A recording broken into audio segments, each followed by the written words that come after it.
So, hi. We are now continuing with our discussion of spherical accretion, right? And remember, we have in our discussion, which encompassed both the solar wind and accretion, where we were discussing things like this kind of diagram. You will doubtless remember this kind of diagram, right, where this is the sonic point. We've already discussed, what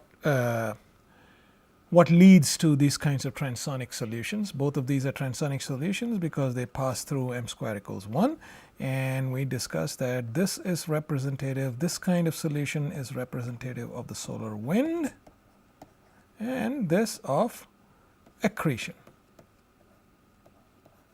Both spherically symmetric and steady accretion, steady in the sense d over dt 0. So, we are now discussing this solution, right. So, we won't bother so much about going over the behavior of the slope at this point and what the sonic point means and everything, because we have already discussed these things. From what we discussed last time, you remember we were placing a lot of emphasis on the accretion rate.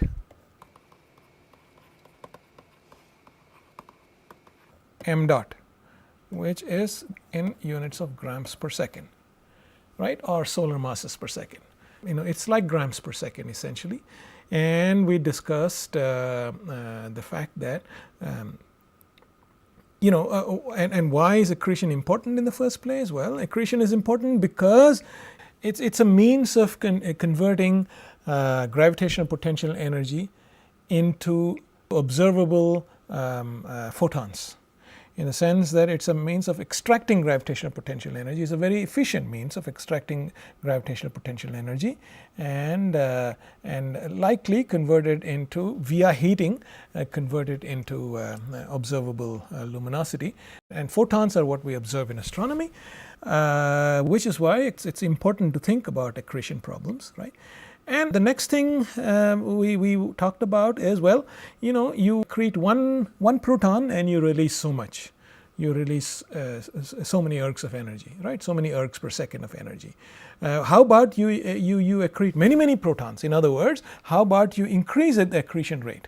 Well, attractive as it might sound, there's a limiting value to the accretion rate.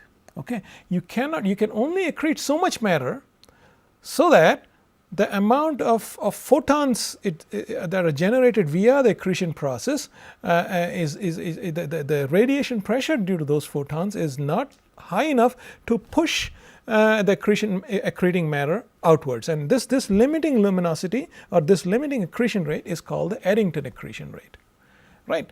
So, as you can see, our discussion about spherical accretion places a lot of emphasis on this thing called accretion rate.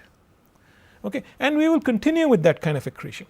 We will continue with that kind of discussion. We will continue with our discussion of accretion rate in the context of steady spherical accretion. Okay, so now the most naive, the most natural thing to consider is a situation where if the gas, you have a central body sitting here, and the question is how much matter is it able to attract from infinity, right. So, but if the gas at infinity is cold, okay, i.e. the sound speed, and from now on I'm using A for sound speed instead of Cs squared. So, simply because the references that I'm using say the same thing, right. So, the sound speed at infinity it tends to 0. Why is this? You remember the formula for sound speed, A square is equal to dp d rho in something like p over rho, and this is equal to rho over mp, this would be n k Boltzmann T over rho. So, essentially the sound speed goes directly as the temperature, well, the square of the sound speed goes as the temperature. So, if the gas is cold, the sound speed is also 0. Okay. So, if the gas at infinity is very cold, in other words, the sound speed at infinity goes to 0, right. If A infinity goes to 0, i.e., the Mach number at infinity tends to infinity. Here this subscript infinity simply means a very large distance from the central object. Okay. Then in that case, and this was the first kind of the first kind of considerations that were done with regard to quasi-spherical accretion. Then if we define a kind of an accretion radius, this is just a definition where this R A is an accretion radius.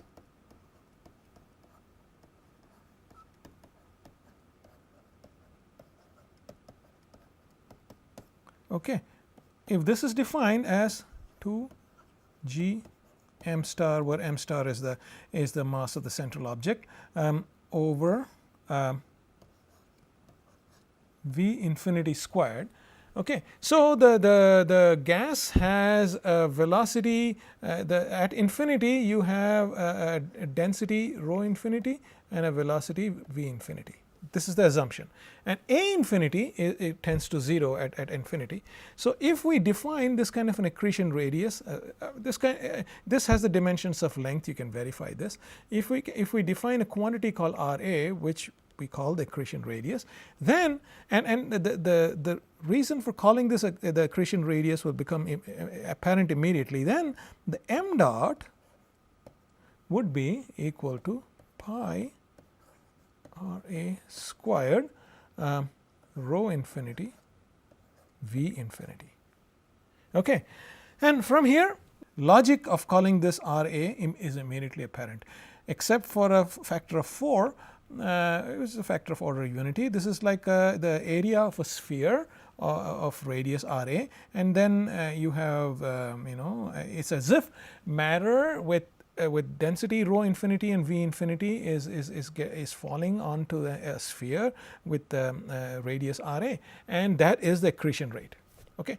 But this is the accretion rate for absolutely cold matter, where the Mach number, because the sound speed tends to 0 and you have a finite velocity at infinity, the Mach number naturally tends to infinity. So, this was one way of thinking, until of course it was realized. Now, another way of saying that the sound speed tends to 0 at infinity is saying that the pressure at infinity is essentially 0. Why? Well, because the sound speed is essentially pressure over density. You have a finite density, so if the sound speed tends to 0, then the pressure also tends to 0. Well, is this a very realistic thing? Not really. Okay. It is hard to think of a situation where the pressure of the interstellar medium, and no matter how far it is from the central object, is actually 0. Therefore, modification was introduced by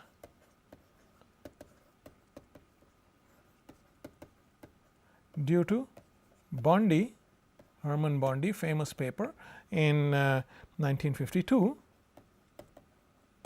okay, where he proposed that the P infinity, the pressure at infinity and the sound speed at infinity are not 0.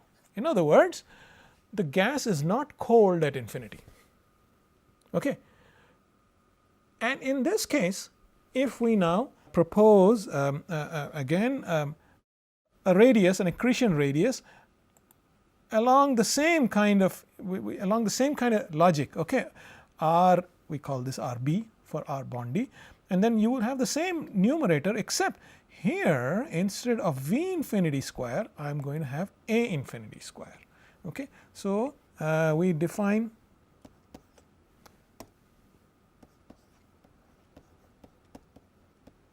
a new accretion radius R B as over A infinity square. Now, notice the similarity between this formula and this formula.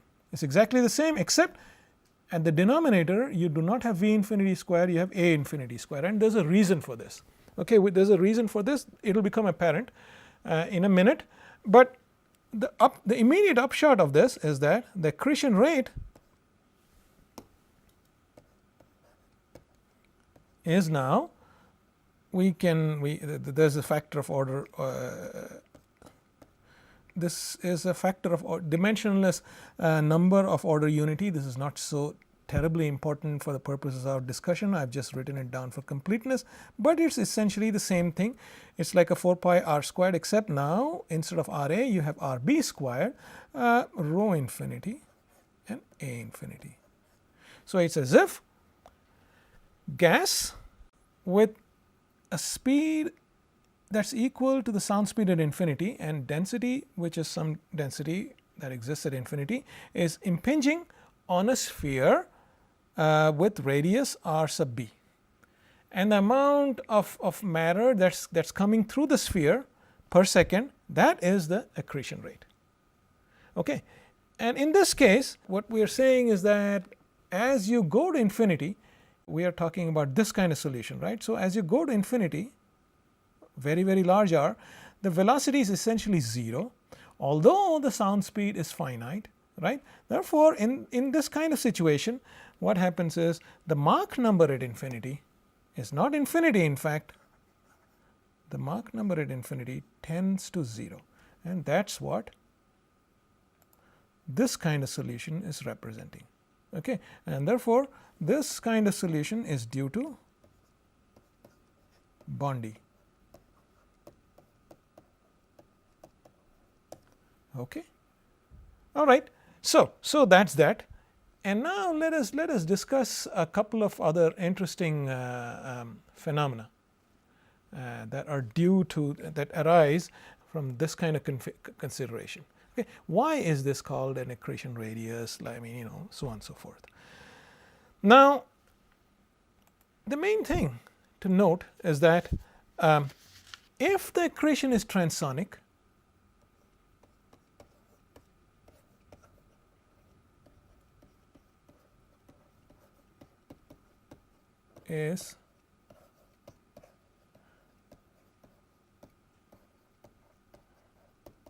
and what do I mean by transonic? I mean like this. Okay. If the accretion is such that you start with a very low Mach number, pass smoothly through a sonic point, you are subsonic all the way here, and you pass smoothly through the sonic point and then becomes supersonic. If the accretion is like that, then m dot can be uniquely determined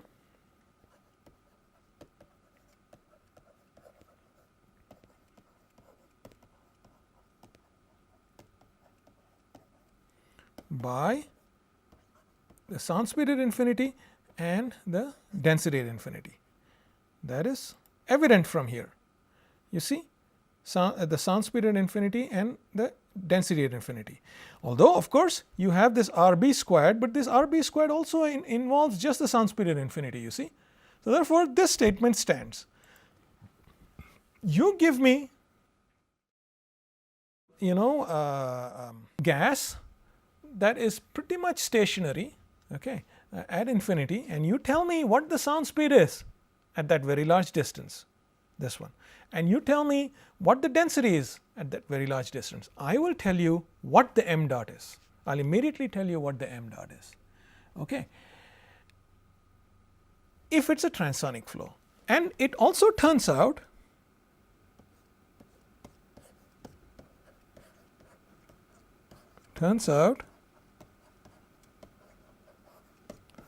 that this kind of m dot is the maximum possible m dot.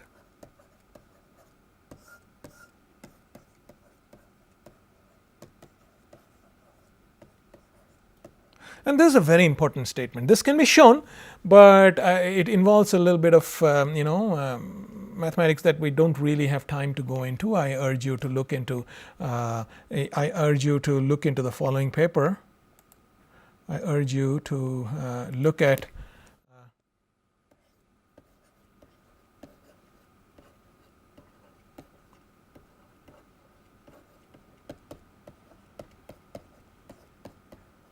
(1996) physics reports. Okay, the proof of statements like this, the proof of this kind of statement is given in that paper, and a lot more. Okay, so that's a very comprehensive review article. I strongly urge you to this article is a very comprehensive review article. I urge you to look at it. But let's for a moment not bother about how to show this, but let's think about the implication of this. This is why we are so interested in transonic accretion. You see, from what we've been discussing since the last time we met, it should be apparent that you are really always interested in maximizing m dot. Okay, you really want to pile on as much m dot as possible. Okay, because that's going to give you the maximum possible luminosity. Okay, so there's a problem. You cannot pile on more than the Eddington limit. Yes, there's that, but nonetheless, so that's a limitation from one point of view. That's a maximum. Okay, but another point of view, you still want to maximize it to the extent possible without exceeding the Eddington limit, and this is a way of achieving the maximum possible m dot. What is it? To ensure that the accretion is transonic. Okay, if you ensure that the accretion, the path, the accretion is transonic, then you're guaranteed that you are accreting the maximum possible m dot. You cannot have an m dot that's larger than this. And then of course you have to ensure that this maximum possible m dot is still lower than the Eddington limit. Otherwise, and for spherical accretion, turns out that itself is not a problem. Okay, all right. So this is one interesting statement, right? And I assured you that we would be talking a little bit about what's called the Bernoulli integral, and here we go. So a lot of this can be found in this paper. So remember, the Bernoulli integral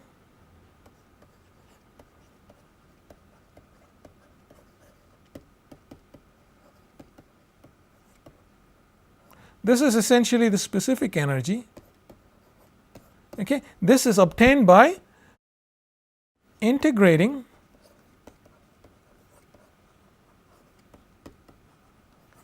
the momentum equation, which we've written down many times before, especially in this context, in the context of quasi-spherical accretion.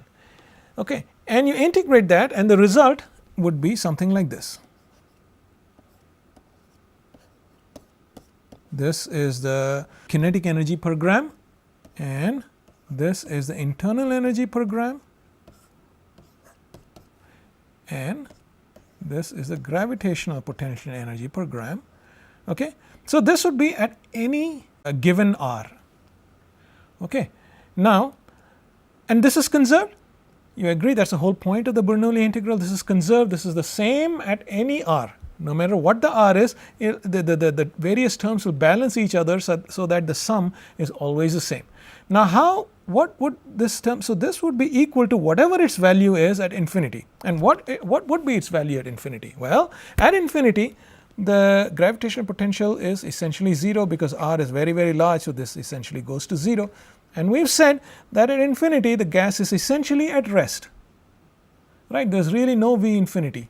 Okay, so the gas is pardon me, I'm switching between U and V, but you get the context, right? So the gas is essentially at rest, so this is not there. Only this term survives. So this would be equal to A infinity squared over gamma minus 1. Okay, this immediately gives you a relation between A infinity and the A at the sonic point. Okay, the constancy of this, okay, immediately gives you a relation between the A infinity and A at the sonic point. So it's like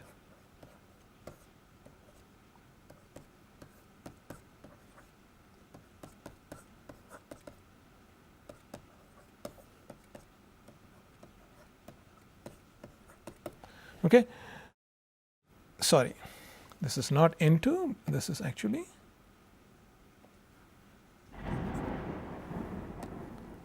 this is a multiplication. So, again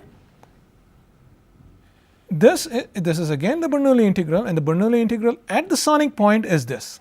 Why is that? Because at the sonic point, you know, there is no need to write a separate u, because by definition the u is equal to a. Okay, and there's a relation that expresses the r in terms of a, right, at the sonic point. That's a whole point, right, du dr becomes a 0 over 0. So, this again is a Bernoulli integral at a infinity at the sonic point, and that can be immediately related to a infinity, right. And so, what this is essentially saying is that you immediately have a relation between a infinity and the sonic. Having prescribed a infinity and rho infinity, you know everything else. That is what I am trying to demonstrate here. Okay. You can immediately also have a relation like this. The rho, right, the rho at the sonic point is equal to the rho infinity, okay, times 2 over all of these formulas I am simply writing down. It is really no sweat to derive any of these using what we have done earlier. Okay. So, this now gives you transonic accretion rate, which would be m sub t equals 4 pi some function of gamma. Okay. There are lots of gammas floating around, and we will not bother too much, g square m star square rho infinity over a infinity cubed. And this, by the way, if I am writing m star there, I really should be writing m star here also. Okay. So, now this formula is essentially the same as this formula. Okay. It is essentially the same. There is really no difference. Okay. I might as well write a subscript t here. Okay. It is the same formula, and it is just written in a slightly different guise. And the point is, this is the maximum possible accretion rate. Okay. And the maximum possible accretion rate is achieved by ensuring transonic accretion. This is the same as writing equals, right, 4 pi lambda, where this lambda and this are pretty much the same thing, RB squared rho infinity a infinity. Okay. This and this are the same thing. Now, let us also look at a few interesting facts about this accretion radius. The accretion radius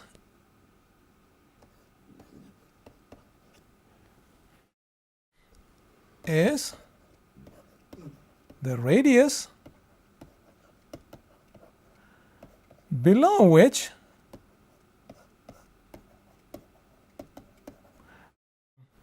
the density and sound speed increase significantly. So, up until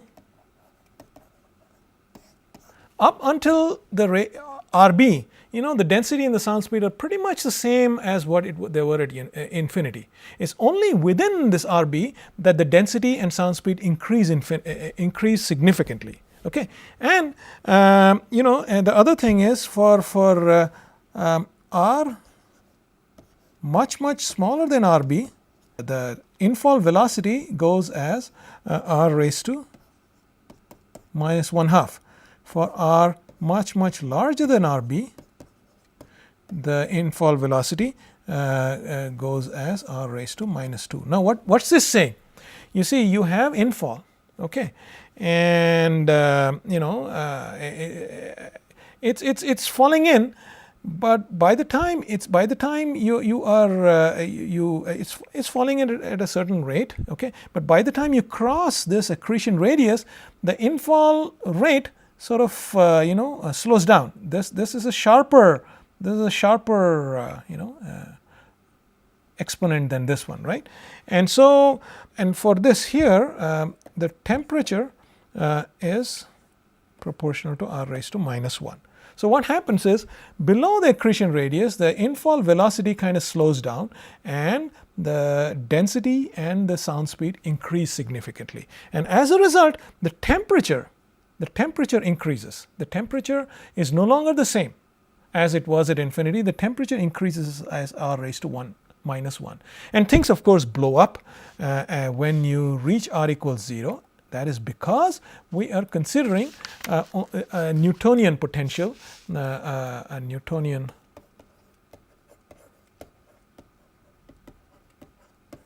potential which goes as 1 over r. In reality,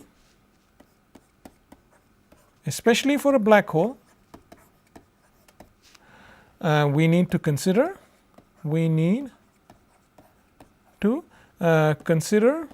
general relativistic effects, which are quite complicated. Okay, but at least for a non-rotating black hole, it's sufficient for a non-rotating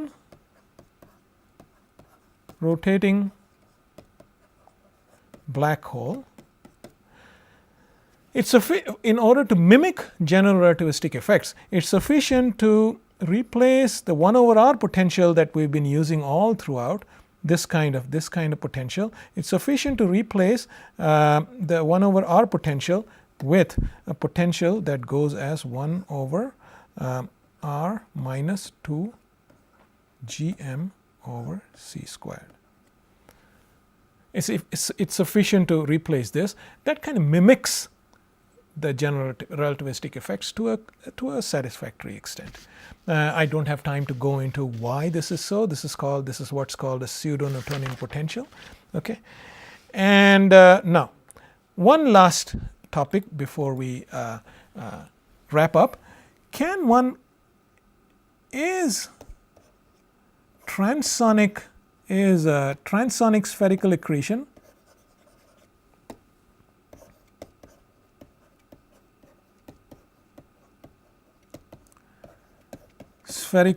accretion always smooth? In other words, always shock free? Okay, in order to understand this, and that's what it certainly looks like, right? In order to understand this, let us look at this now. You see, this is transonic accretion, right? So you have one sonic point, right? And now suppose there was a shock, right? Let's say, and by definition, by the time you accrete, the gas has to be supersonic. There is no other way.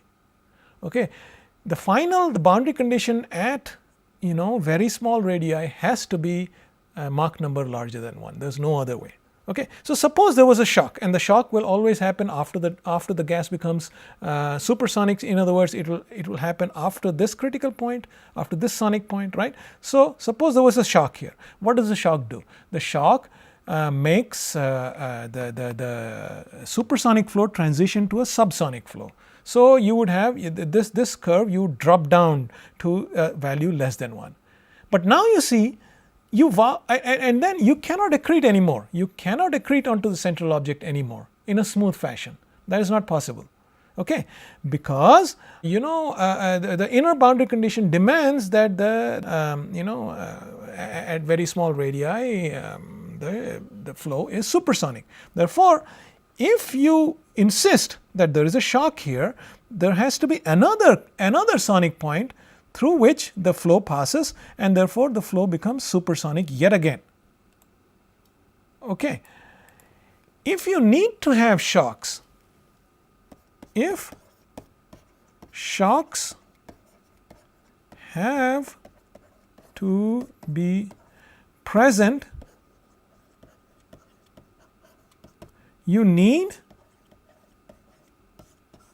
multiple sonic points, not just one.